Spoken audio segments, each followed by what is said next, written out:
Hello friends, welcome back to our channel. कैसे हो आप सब? आई होप आप सब अच्छे होंगे और आप सबकी परीक्षा की तैयारी भी अच्छे से चल रही होगी। तो प्यारे विद्यार्थियों, राजस्थान बोर्ड कक्षा 12 भूगोल विषय की प्रश्न बैंक सॉल्यूशन की सीरीज में आज हम बात करेंगे अध्याय 3 मानव विकास के इंपॉर्टेंट क्वेश्चंस की। हमने आपकी क्वेश्चन बैंक के अनुसार चैप्टर नंबर 1 और चैप्टर नंबर 2 को सॉल्व करवा दिया है। वो सब क्लासेस आप चैनल की प्ले लिस्ट पर जाकर आराम से देख सकते हैं। तो चलिए क्लास हम शुरू करते हैं। देखिए, सबसे पहले वस्तुनिष्ठ प्रश्न। पहला प्रश्न है, मानव विकास की अवधारणा का प्रतिपादन किस अर्थशास्त्री के द्वारा किया गया? चाणक्य, एडम स्मिथ, अरस्तु या डॉक्टर महबूब उल हक? तो इसका सही उत्तर होगा ऑप्शन नंबर द, डॉक्टर महबूब उल हक के द्वारा मानव विकास की अवधारणा का प्रतिपादन किया गया। दूसरा प्रश्न है, मानव विकास प्रतिवेदन 2020 में भारत कौन से स्थान पर था?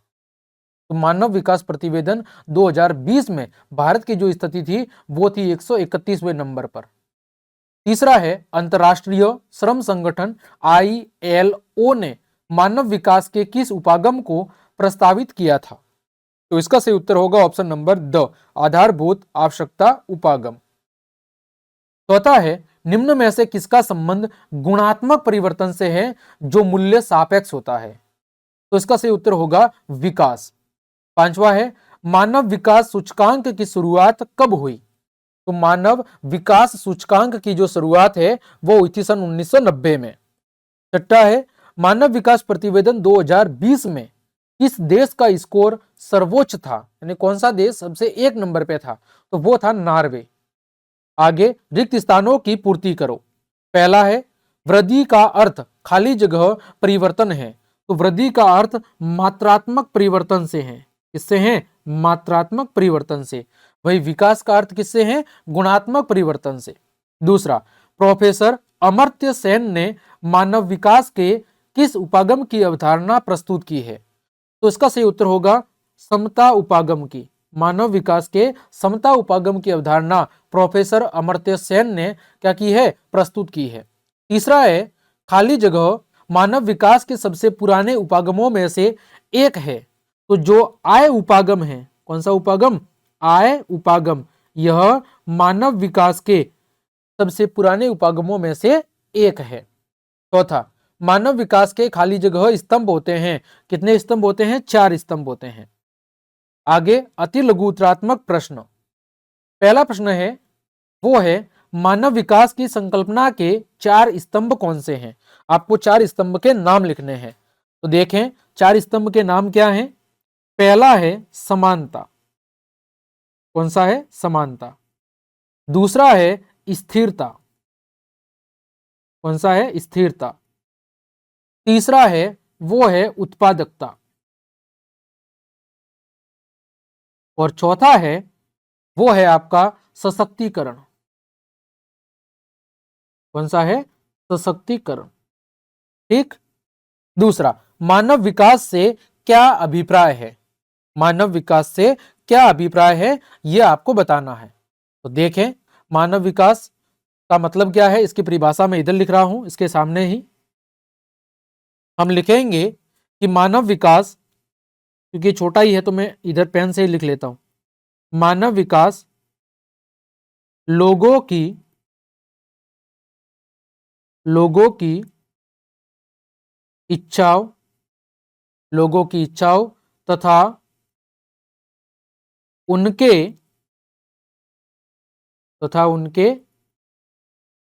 जीवन स्तर में वृद्धि लाने की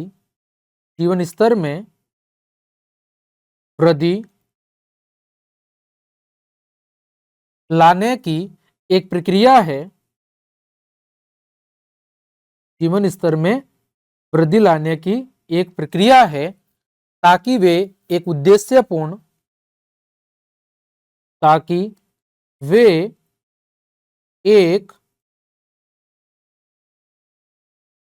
उद्देश्यपूर्ण तथा सक्रिय जीवन जी सके। ताकि वे एक उद्देश्यपूर्ण और सक्रिय जीवन जी सके। ठीक है, इसे कहते हैं मानव विकास। मानव विकास का मतलब क्या है कि लोग अपनी इच्छा और अपने जीवन स्तर में वृद्धि लाने के लिए क्या करें, प्रयास करें, वो उस उद्देश्य में सफल हो और अपना एक अच्छा जीवन जी सके। तीसरा, किसके द्वारा मानव विकास प्रतिवेदन 1990 से प्रतिवर्ष जारी होता है? तो किसके द्वारा? तो संयुक्त राष्ट्र विकास कार्यक्रम के द्वारा। किसके द्वारा? संयुक्त राष्ट्र विकास कार्यक्रम, ठीक है, शॉर्ट में UNDP के द्वारा प्रतिवर्ष मानव विकास प्रतिवेदन जारी किया जाता है। पता है, मानव विकास के कोई 3 उपागम लिखने हैं। कितने उपागम? 3 उपागम। देखें तो इसके क्या क्या उपागम लिख सकते हैं। पहला है आय उपागम। कौन सा उपागम? आय उपागम। दूसरा है वो है कल्याण उपागम, कल्याण उपागम। और तीसरा है वो है आधारभूत आवश्यकता उपागम। क्या है? आधारभूत आवश्यकता उपागम। आधारभूत आवश्यकता, आधारभूत आवश्यकता उपागम, ये तीसरा उपागम है। आगे पांचवा, HDI का पूरा नाम लिखना है। इसका? HDI का ह्यूमन डेवलपमेंट इंडेक्स। इंग्लिश में क्या होगा? Human development index. और हिंदी में क्या होगा? मानव विकास सूचकांक। क्या होगा? मानव विकास सूचकांक। ये इसका हिंदी में पूरा नाम हो जाएगा। ठीक, इंग्लिश में लिखना चाहे तो ह्यूमन डेवलपमेंट इंडेक्स। आगे बात करें लघु उत्तरात्मक प्रश्न, जिसके तहत कुल मिला के 6 प्रश्न दिए गए हैं। चलिए इन सभी 6 प्रश्नों के उत्तर मैंने अलग से लिख रखे हैं, वहां पर मैं आपको इनके सॉल्यूशंस बताता हूं। सबसे पहला प्रश्न है आपका, वो है आपका वृद्धि और विकास के अंदर अंतर बताना है। तो देखें, वृद्धि का अर्थ क्या होता है? तो वृद्धि मात्रात्मक और मूल्य निरपेक्ष है। इसका चिन्ह धनात्मक अथवा ऋणात्मक हो सकता है। बात करूं विकास की, विकास का अर्थ गुणात्मक परिवर्तन से है जो मूल्य सापेक्ष होता है। ये दोनों की सामान्य परिभाषा हो गई। अब दोनों के बीच बात करते हैं अंतर की। हमने एक तरफ लिखा है वृद्धि, दूसरे भाग में लिखा है विकास। देखें पहला बिंदु, वृद्धि में गुणात्मक परिवर्तन होना आवश्यक नहीं है, लेकिन विकास का अर्थ ही क्या है? गुणात्मक परिवर्तन है। वृद्धि नकारात्मक भी होती है, लेकिन विकास सदैव और सदैव सकारात्मक होता है। वृद्धि में कुछ जुड़ना आवश्यक नहीं है। विकास तब तक नहीं हो सकता जब तक उसमें पहले की विद्यमान दशाओं में कुछ जुड़ न जाए। सकारात्मक वृद्धि से सदैव विकास नहीं होता, लेकिन वृद्धि के सकारात्मक होने पर विकास जरूर होता है। वृद्धि मात्रात्मक और मूल्य निरपेक्ष है, विकास गुणात्मक और मूल्य सापेक्ष होता है। वृद्धि के साथ गुणवत्ता हो ही यह जरूरी नहीं है, लेकिन गुणवत्ता में सकारात्मक परिवर्तन से ही विकास होता है। तो दोनों के अंदर अंतर हो गया। दूसरा प्रश्न है कि सशक्तिकरण का अर्थ क्या है और मानव विकास में इसका महत्व क्या है? तो देखें इसका उत्तर। तो किसी क्षेत्र में निवास करने वाले व्यक्तियों को सामाजिक एवं आर्थिक शक्ति प्राप्त करने के विकल्पों के अवसर उपलब्ध करवाना ही क्या है? सशक्तिकरण है। किसी क्षेत्र के अंदर जो लोग निवास कर रहे हैं उन लोगों को सामाजिक और आर्थिक शक्ति प्राप्त करने के लिए जो अलग अलग विकल्प अवेलेबल करवाए जाते हैं, उसी का मतलब है सशक्तिकरण। मनुष्य में ऐसी बढ़ती हुई स्वतंत्रता और समता से ही आती है। मनुष्य के अंदर जो ऐसी शक्ति है वो बढ़ती हुई स्वतंत्रता और अपनी खुद की क्षमता से आती है। लोगों को सशक्त करने के लिए सुशासन और लोकोन्मुखी नीतियों की आवश्यकता होती है। वर्तमान समय में मानव विकास सूचकांक की दृष्टि से निम्न स्तर वाले पिछड़े हुए समूहों के देशों के लिए सशक्तिकरण का विशेष महत्व है, ताकि लोग अपने जीवन स्तर को क्या कर सकें? सुधार सके, उन्हें ज्यादा से ज्यादा उनके सामने जीवन जीने के विकल्प मौजूद हो। आगे बात करें मानव विकास के समता उपागम को स्पष्ट करें।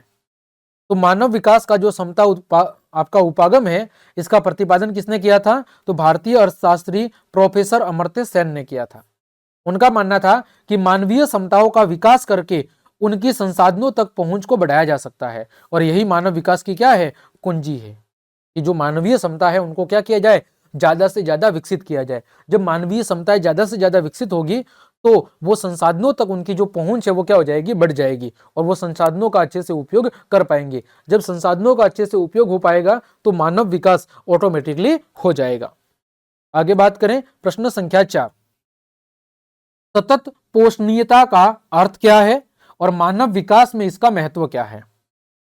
तो देखिए, सतत पोषणीयता सस्टेनेबिलिटी क्या है, एक ऐसी प्रणाली अथवा प्रक्रिया है जो वर्तमान की जरूरतों को पूरा करते हुए भविष्य की पीढ़ियों की जरूरतों को भी पूरा करने की क्षमता रखती है। यानी सतत पोषणीयता का अर्थ है कि प्रकृति के द्वारा या फिर जो भी संसाधन हमें मिले हैं उन संसाधनों का इस तरह से उपयोग करें कि वो हमारी वर्तमान आवश्यकताओं को भी पूरा कर सके, साथ ही साथ भविष्य के आने वाली पीढ़ियों की आवश्यकताओं को भी वो पूरा कर सके या उनके लिए भी वो बनी रहे।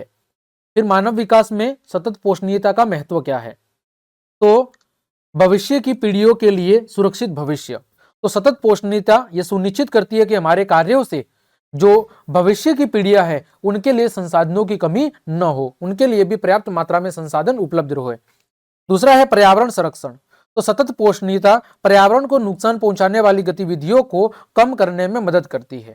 सतत पोषणीयता के अंदर उन गतिविधियों पर जोर दिया जाता है जो पर्यावरण संरक्षण से रिलेटेड होती है, जो पर्यावरण संरक्षण के विरुद्ध होती है, ऐसी गतिविधियों को कम से कम महत्व दिया जाता है। फिर बात करें आर्थिक विकास। तो सतत पोषणीयता आर्थिक विकास को बढ़ावा देती है और रोजगार के नए अवसर प्रदान करती है। फिर बात करें सामाजिक न्याय। तो सतत पोषणीयता सुनिश्चित करती है कि सभी वर्गों को समान अवसर प्रदान किए जाए और उनकी जरूरतों को पूरा किया जाए। यानी संसाधनों पर किसी एक व्यक्ति विशेष या वर्ग का अधिकार न हो, सभी लोग अपनी आवश्यकता अनुसार उन संसाधनों का उपयोग कर सकते हैं। ठीक, आगे बात करें पांचवा, उच्चतर जीवन प्रत्याशा का अर्थ क्या है। तो देखो, उच्चतर जीवन प्रत्याशा का मतलब लोगों के पास दीर्घ और अधिक स्वस्थ जीवन जीने के लिए अधिक अवसर क्या हो, उपलब्ध हो। लोगों के पास अधिक उम्र तक और अधिक स्वस्थ जीवन जीने के लिए ज्यादा से ज्यादा क्या हो, अवसर उपलब्ध हो। इसी का मतलब है उच्चतर जीवन प्रत्याशा, क्योंकि हर व्यक्ति चाहता है कि वो लंबी उम्र तक जिए और एक स्वस्थ जीवन जिए। तो ये जो लोगों की प्रत्याशा है वही क्या है, वही आपकी उच्चतर जीवन प्रत्याशा है। ठीक, आगे बात करें प्रश्न संख्या 6 की, मानव गरीबी सूचकांक क्या है और यह मानव विकास की किन कमियों का मापन करता है। तो देखें, मानव गरीबी सूचकांक मानव विकास में कमियों को ढूंढता है। मानव गरीबी सूचकांक मानव विकास में कौन कौन सी कमियां रह रही है उन कमियों को ढूंढता है, अतः यह मानव विकास सूचकांक से ही संबंधित होता है। मानव गरीबी सूचकांक एक बिना आय वाला माप है। ठीक है, इसमें किसी भी प्रकार से आय को कैलकुलेट नहीं किया जाता। मानव गरीबी सूचकांक के अंतर्गत 40 वर्ष तक जीवित न रह पाने की संभाव्यता, प्रौढ़ निरक्षरता दर, स्वच्छ जल की उपलब्धता, न रखने वाले व्यक्तियों की संख्या तथा अल्प शारीरिक वजन रखने वाले बाल आयु वर्ग के बच्चों की गणना की जाती है। इसकी गणना की जाती है, एक तो 40 वर्ष तक जीवित न रह पाने वालों की संभाव्यता क्या है, प्रौढ़ निरक्षरता दर यानी साक्षरता की स्थिति क्या है, स्वच्छ जल की उपलब्धता क्या है, ऐसे व्यक्तियों की संख्या और अल्प शारीरिक वजन रखने वाले बाल आयु वर्ग के जो बच्चे होते हैं उन सभी की गणना मानव गरीबी सूचकांक के तहत की जाती है।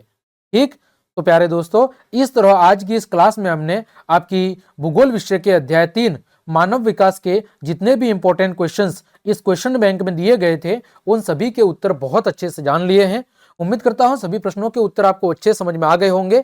तो क्लास देखने के लिए आप सभी का धन्यवाद। यदि आपको मेरी क्लास और ये मेहनत पसंद आई है तो फिर लाइक, कमेंट, शेयर और सब्सक्राइब जरूर करें। मिलते हैं अगली क्लास में, तब तक के लिए आप सबको जय हिंद, जय भारत।